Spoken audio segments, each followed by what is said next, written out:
Have you ever bought the cheap version of something and ended up paying for it 3 times over? That's not bad luck. That's something economists actually have a name for. It's called the reliability tax, the hidden cost you pay when you choose the cheapest option up front, and it breaks, fails, or wears out faster than the more expensive option would have. Here's the strange part. Sometimes the way to save money is to spend more money. Not always, not on everything, but on the right things at the right moment. Spending more upfront is actually the cheaper choice over time. In this video, I'm going to show you exactly how this works, using a real numbers example. Then I'm going to give you a simple framework you can use on any big purchase, so you can tell the difference between spending more is smart and spending more is just spending more. And at the end, I'll give you a decision flowchart you can use the next time you're standing in a store or staring at a listing online, trying to decide which one to buy. Let's start with the example that makes this whole idea click. Picture 2 people, both buying a car. Same year, same city, same need. They both just need reliable transportation to get to work every day. Person A goes for the cheapest option they can find. A used car, older model, high mileage, priced at $4,000. It looks fine on the lot. It drives fine off the lot. Person A feels great about the deal. Person B looks at a slightly newer, better-maintained used car from a well-reviewed brand. It costs $9,000, $5,000 more than Person A's car. Person B hesitates. That's a lot more money. But they do the math first, and they buy it anyway. Let's fast forward 3 years and see what actually happened to each of them. Person A's $4,000 car needs a new transmission in year 1. That's an $1,800 repair. In year 2, the brakes, the water pump, and a sensor issue add up to about $1,100. In year 3, the car starts having electrical problems, and after another $900 in repairs, it finally dies completely. Total repair costs over 3 years, $3,800. Combined with the original $4,000 purchase, Person A has spent $7,800, and they no longer have a working car. They now need to buy another one, but repair costs aren't even the full story. Person A also lost income from downtime. Every time the car was in the shop, that meant missed work, a rideshare cost to get to a job, or in one case, an unpaid day off. Add up the lost income and workaround costs across 3 years, and that's another $600, conservatively. So Person A's real 3-year cost, $8,400, and at the end of it, no car. Now look at Person B. The $9,000 car needed routine maintenance, oil changes, tires, 1 set of brake pads, standard stuff. Total maintenance over 3 years, about $1,200.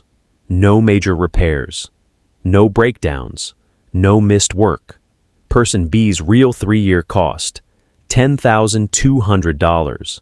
And at the end of it, they still have a working car, worth roughly $5,000 on the resale market.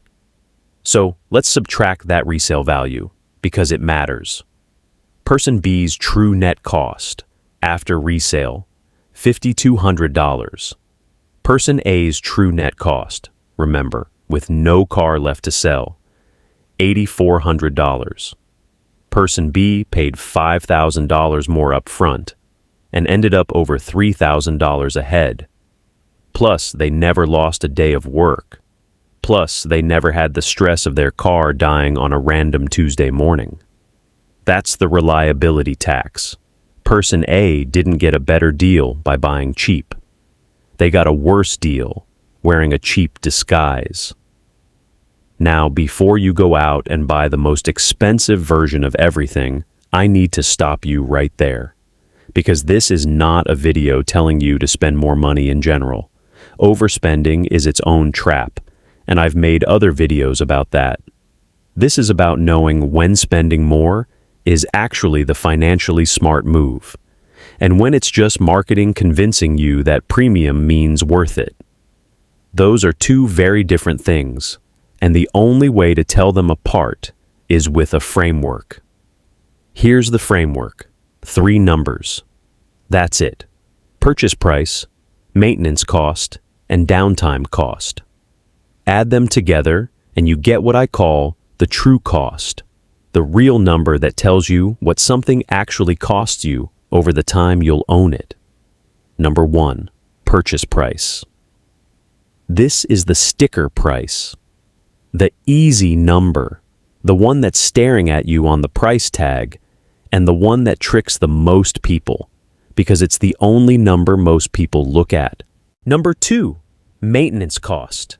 This is what it costs to keep the thing running over its expected lifespan. Repairs, replacement parts, servicing, consumables. For a car, that's obvious. Oil, tires, brakes, repairs.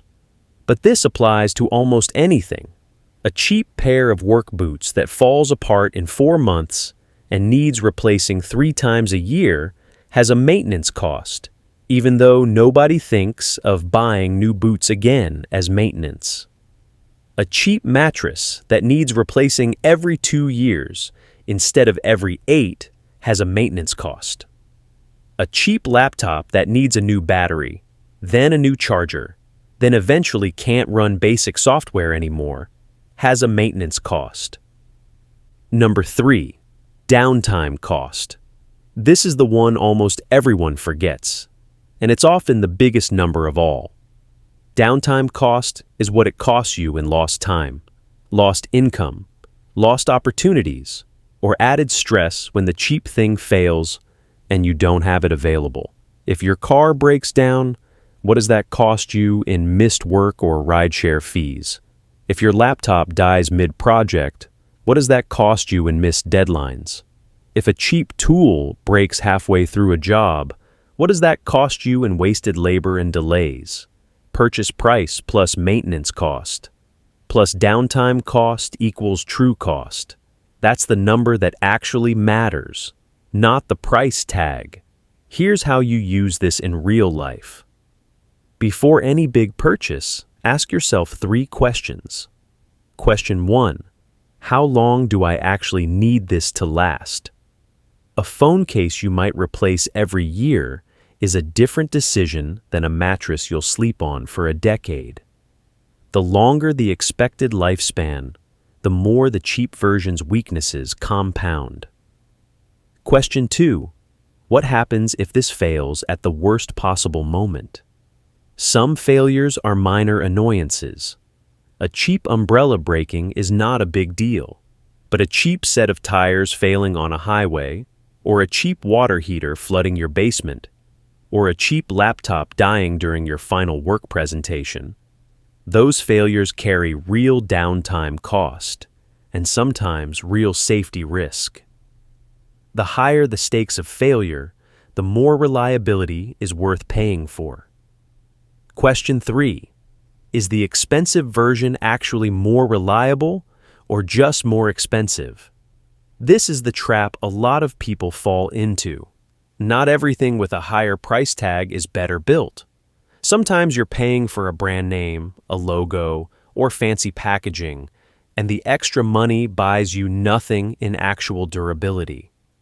Before paying more, look for real evidence, repair rates, warranty length, how long other owners say it lasted, professional reviews that specifically talk about longevity and failure rates. Spending more only pays off when the extra money is buying you an actual, measurable increase in reliability. If you answer those 3 questions honestly, you'll know pretty quickly whether a purchase belongs in the spend more, save more category, or whether it's just an expensive item trying to look smart. Let's put this all together into something you can actually use. Here's a simple decision flow chart for your next big purchase. Step 1. Is this something you'll use often or for a long time? If no, if it's something you'll use once or rarely, or replace naturally within a year anyway, then the cheap option is usually fine. Buy cheap, move on, don't overthink it. If yes, continue to step 2. Step 2. If this fails, is the downtime cost high? Would a failure cost you real money, real time, missed income, or serious inconvenience? If no, the cheap option is still probably fine. Worst case, you deal with a minor annoyance. If yes, continue to step 3. Step 3. Is there a more reliable option? And is there real evidence it's actually more durable, not just more expensive? If you can't find real evidence, no better warranty, no better reviews on longevity, nothing showing it actually lasts longer, then don't pay extra just for a brand name. Stick with a reasonably priced option. If yes, if there's real evidence of better reliability, then calculate the true cost for both options. Purchase price plus expected maintenance plus expected downtime cost for each option. Compare the two numbers side by side. Step 4. Buy whichever option has the lower true cost, even if it has the higher price tag. That's it. That's the whole system. This works on cars, like we talked about. It works on appliances, a cheap washing machine that dies in 2 years versus one that lasts 10. It works on tools, tires, mattresses, work boots, laptops, even things like winter coats or kitchen knives. Anywhere you have repeated use and real consequences for failure, this framework applies. And here's the mindset shift I want you to walk away with. Stop asking, what's the cheapest option? Start asking, what's the option that costs the least over the time I'll actually own this? Those two questions sound similar, but they lead to completely different decisions, and over the years, that difference adds up to real money in your pocket. The next time you're standing there deciding between the cheap one and the pricier one, run the numbers before you decide. Purchase price, maintenance, downtime. That's the real cost. And now you know how to calculate it. If this helped you look at your next purchase differently, subscribe for more videos like this one, where we break down the hidden math behind everyday money decisions. I'll see you in the next video.